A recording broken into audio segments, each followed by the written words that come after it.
Planet X is a very controversial subject, but when we study it, we find that it may hold answers to some of life's most perplexing questions. Everything from evolution to how we came about as a species, to current Earth changes and what might lie ahead for us in the future. My name is Robert Sepper, and this video is my attempt to explain some of these mysteries. To understand everything thoroughly, we must start from our past.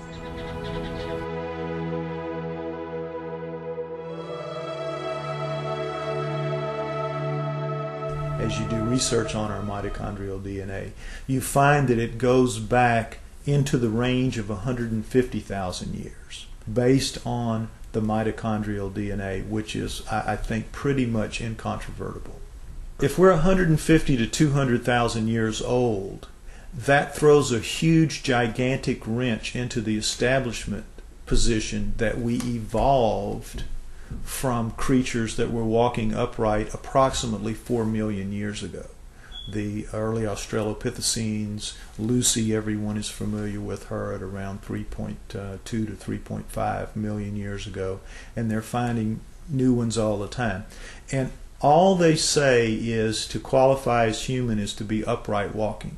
If you're an upright walking pre-creature, you're called a pre-human.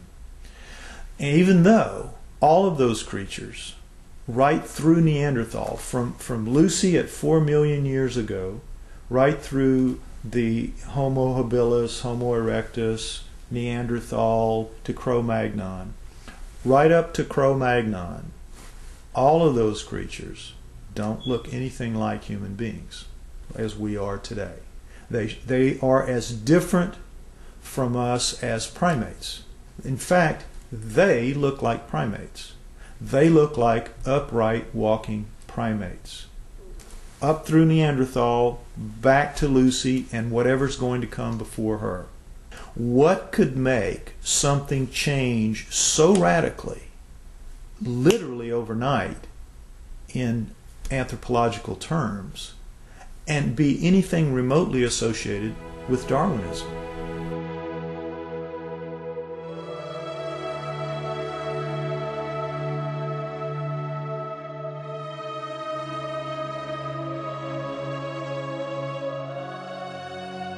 I believe, personally, that the writings of the Sumerians 4,000 years ago, as chronicled by Zecharia Sitchin in his books, The Earth Chronicles, I believe that is the most logical and reasonable explanation that there is for how we came to be. 20 some odd years ago, Zecharia Sitchin wrote The 12th Planet. In The 12th Planet, he describes ancient writings and texts by the Sumerians depicting a 3,600-year orbit of Nibiru. But the Sumerians are rarely spoken about in history books. Who were the Sumerians? And what could an ancient civilization possibly know about how we came to be? We only hear about like the Egyptians or the Mayans or the Incans, Romans, Greeks. The first culture we have on Earth were the Sumerians, and they showed up 6,000 years ago where modern-day Iraq is. It's right between the Tigris and Euphrates rivers. It was then known as Mesopotamia, Babylon, but also Sumeria, where the first culture on Earth stems. And they have left us over 100 of the first for high society to take place. For instance, stemming from Sumeria 6,000 years ago, they were the first ones to invent writing. They had a system of over 400 characters known as cuneiform text. They'd use a wedge-shaped stylus or an object with a wedge and would twist and turn and make all these characters that came up to about 400 characters, and they had their own complete language like an alphabet that we use today, A through Z, but this stemmed out of Sumeria 6,000 years ago, and all of the first for high society come from them. Time, the calendar, math, schools, courts, judges, systems of law, all of this originated in Sumeria, which was then known as Mesopotamia, Babylon, today's modern-day Iraq. The Sumerians are actually probably the most influential culture of the ancient world. Not the Egyptians, not the Greeks, not the Romans, the Sumerians. The Sumerians invented, for example, the zodiac. All of the symbols that we still have today for the zodiac was created by the Sumerians. They tell an incredible story, the Sumerians do, of the Anunnaki, which is that there is another planet in our solar system that gods, super beings, live on this planet, that these beings come to Earth. The Sumerians had a pantheon of gods, but it was living gods. They were the Sumerians worshipped living gods who lived and worked and had their lives among them. They were the Anunnaki. Among those Anunnaki, there were 12 leaders, 12 super gods, the bosses, the boss of bosses.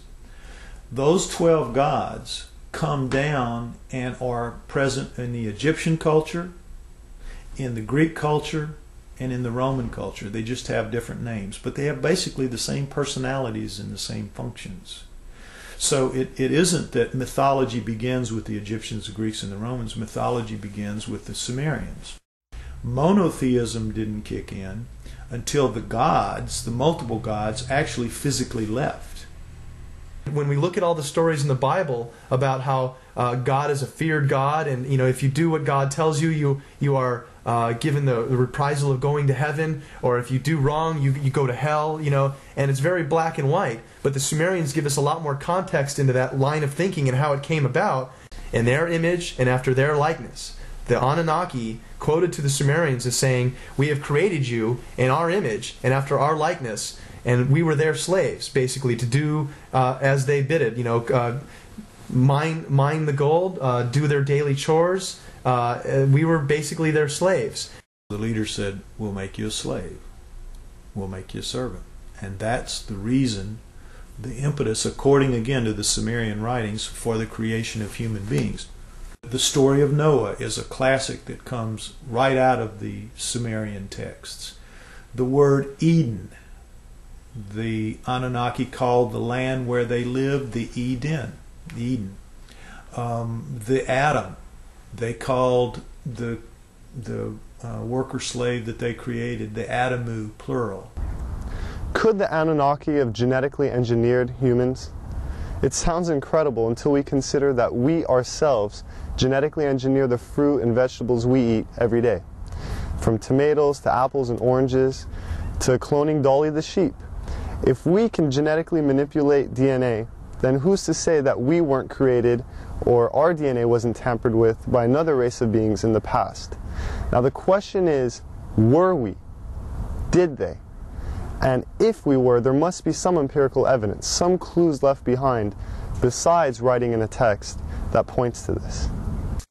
If you look at the human genome, you'll see that it looks very much like a primate genome, except the second and third chromosomes are fused into one. So, what does that solve? It gives you all the chromosomal material of the primate, but it's now only taking up the space in the combining process of 46.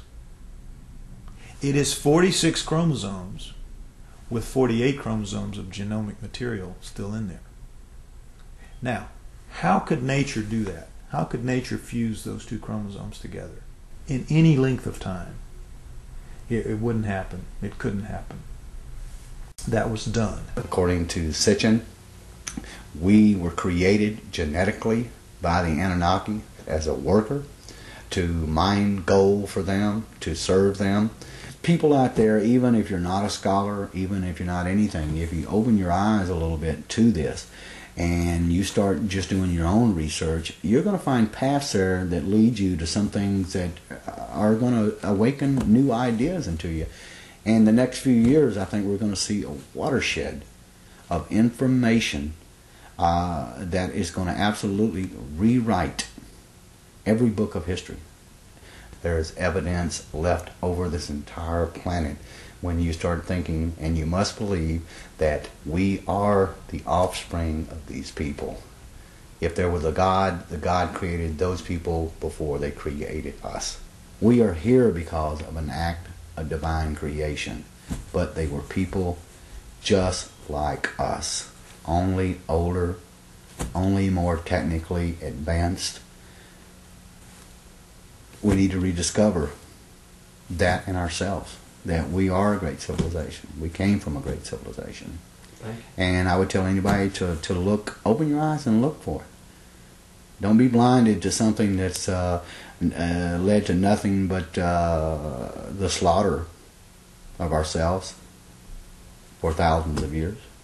And we still are at that point. We're still a warring society. When this documentary or others like it are put out there and enough people will see it, at least that will start a beacon somewhere that will start shining a little bit brighter. And so at some point we're going to see that we have a different history than what we've been given. The proof's there. Our true history may be indeed very different than what we've been taught through the ages.